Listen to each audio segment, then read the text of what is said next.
Well, hi everyone, and I hope everyone's well and staying safe in these dark times. It's not particularly good here. I'm off work at the moment, working from home. The missus works in the same company, so she's taken over my son's bedroom with all her laptop and stuff, and I'm set up now dining room with a full office and printer and everything. Following on from the last video I did, recent finds, I'm going to take a look at this Roberts RT8 now, because I've always wanted one, never had one, and this one's not a bad example really. It has got some issues which we'll look through. Now the Roberts RT8 dates from about September 1962 onwards. Was in production for a couple of years, I think. It's just a two-wave band set, medium wave, long wave. I understand it's got quite a good sound to it because of the large cabinet and a fairly decent sized speaker, but under the skin it is quite a simple set, which we'll have a look at now.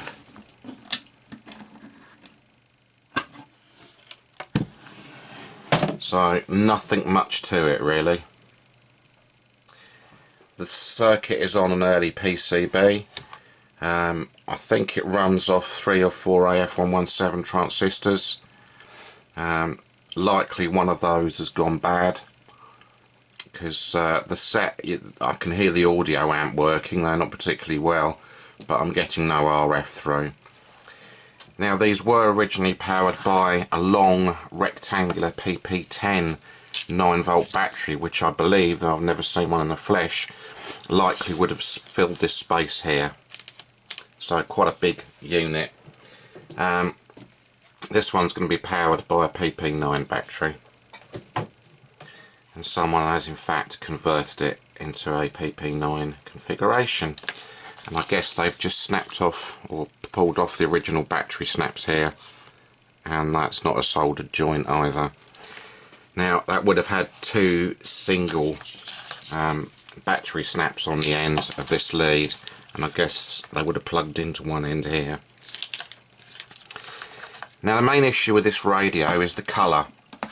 It should be a nice, bright, sort of vibrant red, rather like this RIC 2 that I also got last week and I've been fixing over the last few days.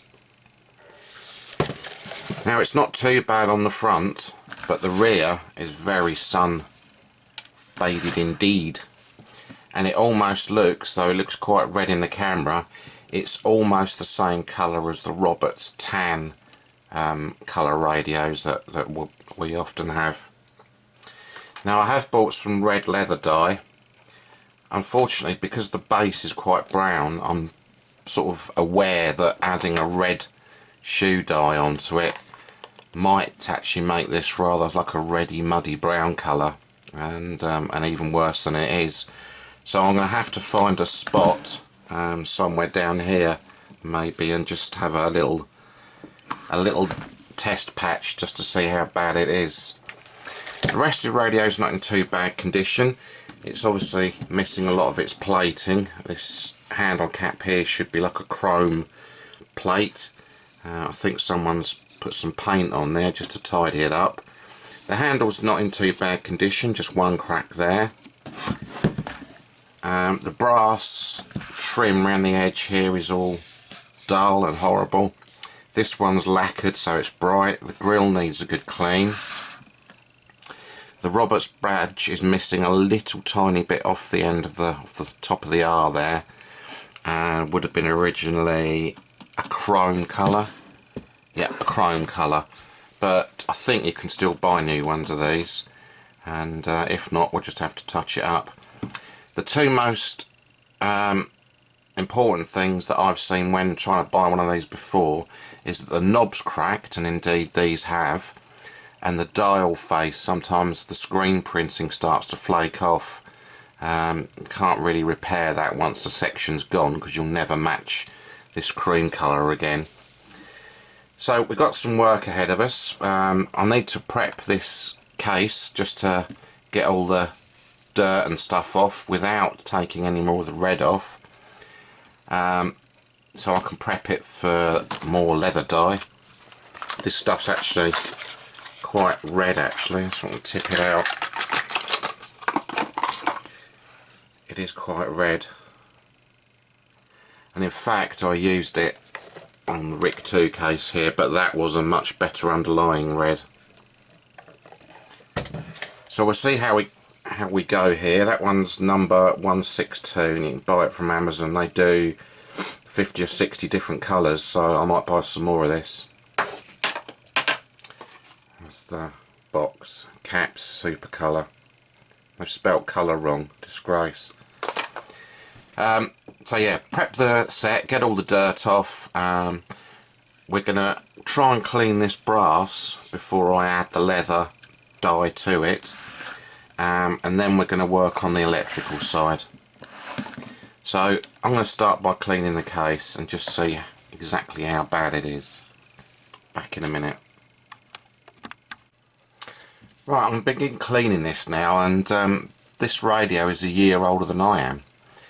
So I need to be very careful with it, because in my past experience restoring Roberts R200s, the colour on the leather cloth comes off quite easily. Now, as I say, this radio's nearly 60. Christ, am I nearly 60? Bloody hell. And within all the little grooves and dimples within the leather cloth grain, there's loads of ingrained dirt. Loads of it. It's quite black. So it's almost like restoring an antique here. I don't want to go in too hard too quickly. So what I'm going to do is go in very, very gently, just in, and then go in slow circular motions for a little bit, right before I go in much, much deeper.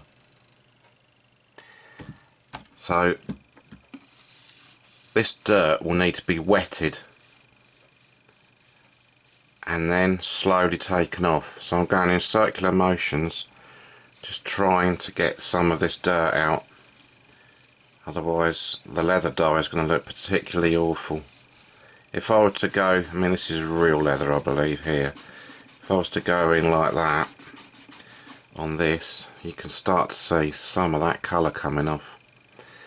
So what I'm going to do is wet it down and go in with a very soft brush and just start slowly trying to get it off. It is going to take me quite some time to do this and do it in stages, so I'll come back when I've got some of the way through and we'll see what it looks like. So I've started cleaning it, and it's not too bad actually. If I do a bit that I've not touched up the top here, so I can see there's just that very top layer of dirt coming off, but it's not taking too much of the red off. Now I've put some magic juice on this side here and just let it sit for a bit, and just gently, very, very gently, I've not gone in hard, I've just used a gentle circular motion just to lift the dirt. And if you can see, I'll hold it against that. It is quite dirty, it is bringing the colour off a bit, but it's not too bad. So I'm going to go ahead in patches and just try and get as much dirt off as I can, and then it should be like a better preparation for the leather dye to go on. Well, here's where I've got to so far. You can see here's the half I haven't touched and this half I have touched. And you can definitely see the division line. There's loads of colour coming off the handle, loads of it, and this is the colour and dirt that I've got off so far. And you can start to see some of the white thread for the weave of the cloth. But it's not too bad, it's not as bad as I thought. So I'm going to continue doing this. It's going to take a while. I'm going to go and sit out in the garden, and we'll see what it's like when I'm done. Right, back from cleaning this. It was absolutely filthy, as you can imagine. Years of ingrained dirt. Some of the weave is shown through here where I've cleaned it and around the back, but hopefully the leather dye is going to take care of all that. There's some scuff marks on the side where there's no sort of colour left at all, here and here, and the back came up not too bad. A lot of that sort of brown was actually dirt. So the next job is going to be, if I can get the door open, is to take it apart. Now from the look of things it's just from the look of things it's just 4 BA nuts, a couple of unsolderings, and the chassis should come out, and then I'll take the door off and everything as well, and the handle and all the catches and fittings. So that's the next thing to do. So I would think there will be 4 BA. So we're going in. And that thing to come off quite easily, as if someone has been in there before me.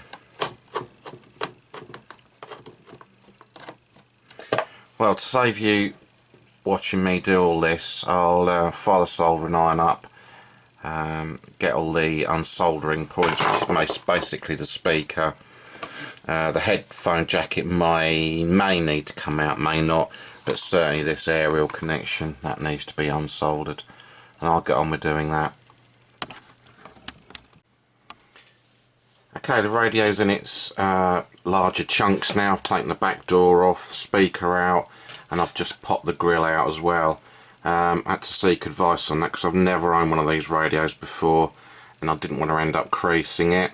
In the end I've used this very thin and flexible artist palette knife and just gone in from the front and just run it round like this, feeling for when the glue went, and then just pop the grill out.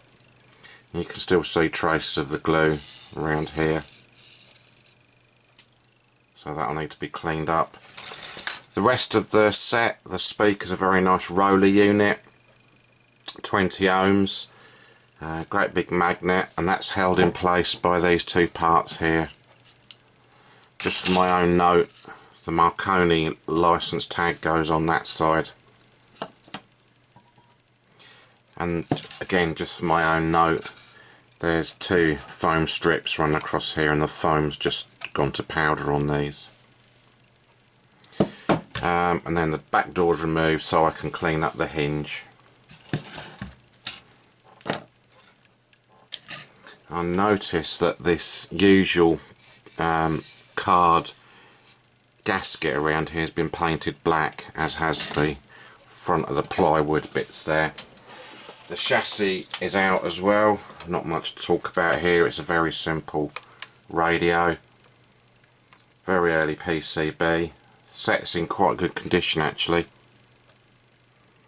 And there's our dreaded friend. I imagine there's a couple more in here in this bit as well. And these Plessy electrolytics, or X electrolytics, and there's the output pair here. So not much to talk about. There's some switchery that needs cleaning there. There's a Mallard mustard. I'll probably get 80 quid for that from the guitar guys. And there's a couple of transformers there, audio transformers, because they couldn't in those days drive the speakers, so they've had to transform the power, or the audio power, upwards. And there you've got a tuning gang. Of course I've fully meshed it as I'm working on it. And there's the dial, still a little bit of dirt around the bottom there. So quite simple, but we'll get it fixed.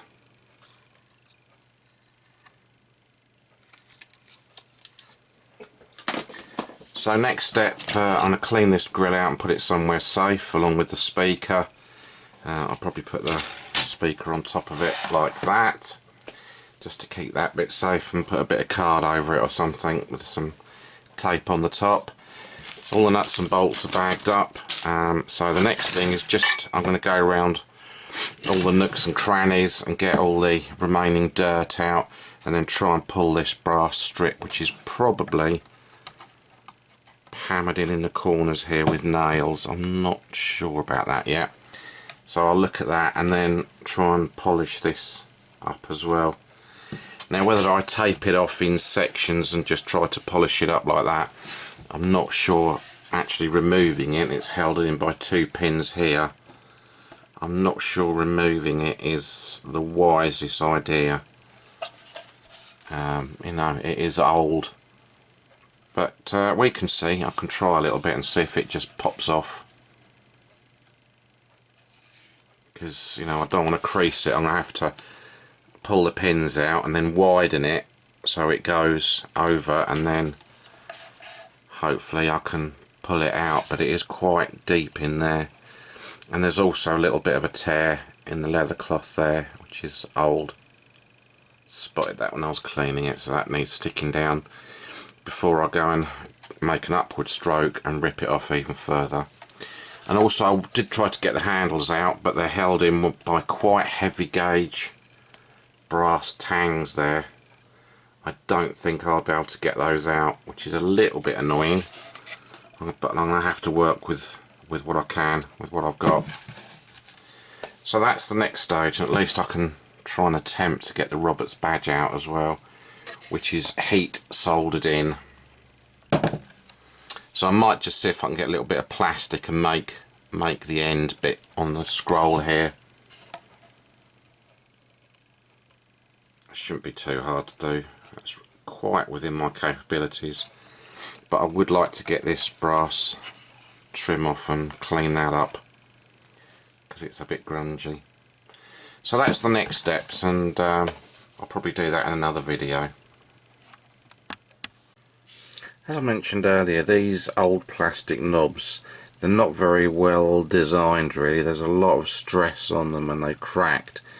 Now I have reinforced the cracks with this Mitre-Fast product, which is basically a rather viscous super glue and then like a zap kicker thing, and that sets the super glue off instantly.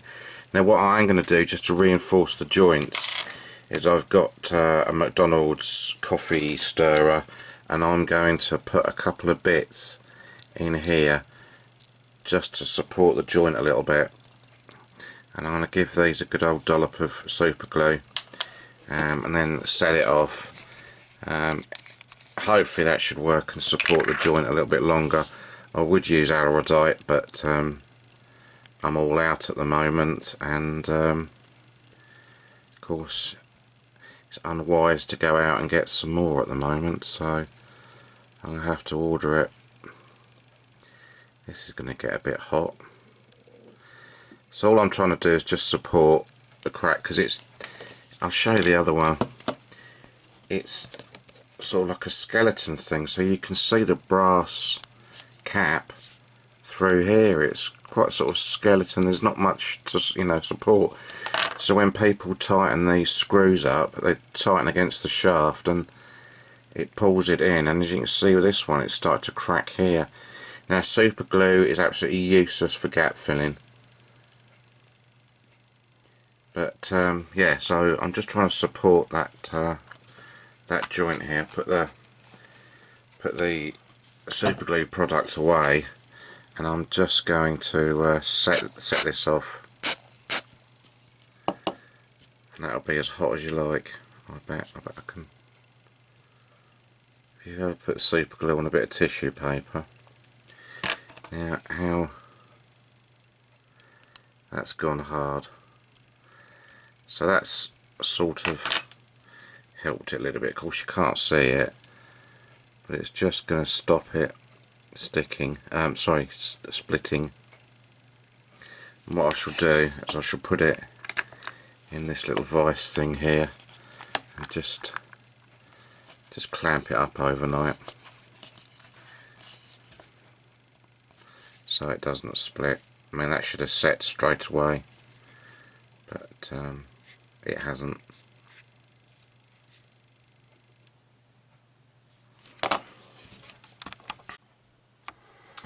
Right, I can't remember where exactly I got to because I did some work last night and I'm doing bits and pieces and I'm working on other radios as I'm doing this one.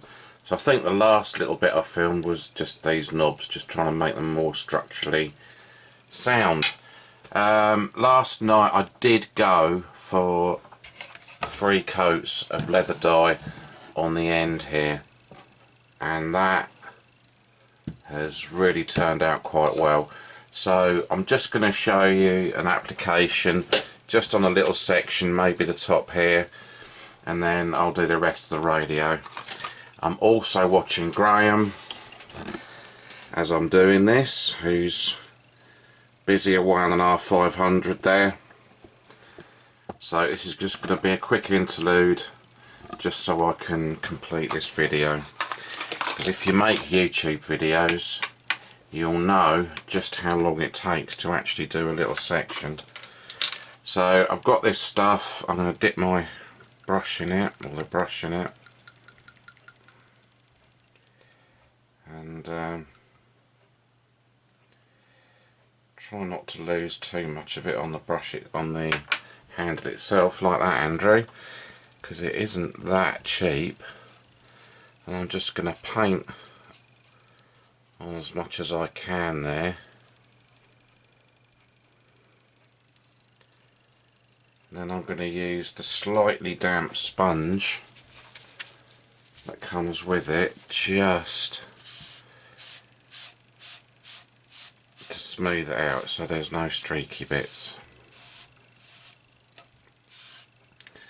Doesn't matter too much about the inside. I'll just go over this bit with it and over that bit with it. So this stuff, I'm really quite happy with this. It's working very, very well. 3 coats and it looks superb. So that's what I'm going to continue with. It's a bit hard to show you the comparison. I'll drop the camera down a little bit slowly so you can see a little bit better. It's very hard to get in a light, so you can, but there's the top and there's the new bit just there that I've done. And I have been working on other things. I've cleaned the chrome, the gilt strip here. It's come out a little bit. It's actually like a tongue and groove thing. So there's obviously a groove in the wood they've cut there, and it's got a bit of a tang on it and it's banged in. I've also done the knobs. I've cleaned and redone the Roberts Bright. I think I put text, or I will put text in earlier on when I said I was going to try and extract these brass strips. They're in fact not brass at all. They're like a very dark plastic, so I'm just going to leave those and going to have to clean them off at the end. The handle I can't remove, I think I've mentioned that. I've cleaned the chrome piano hinge here. That's all nice and cleaned, both sides. And I've also dyed the back door here, so it should pretty much match the front, well, sorry, the inside, which is the original colour. So that's where I've got to. So I'm going to continue doing the case. It does take about 24 hours to dry this stuff before the next coat goes on, so I'm just going to continue doing that and then we'll come back.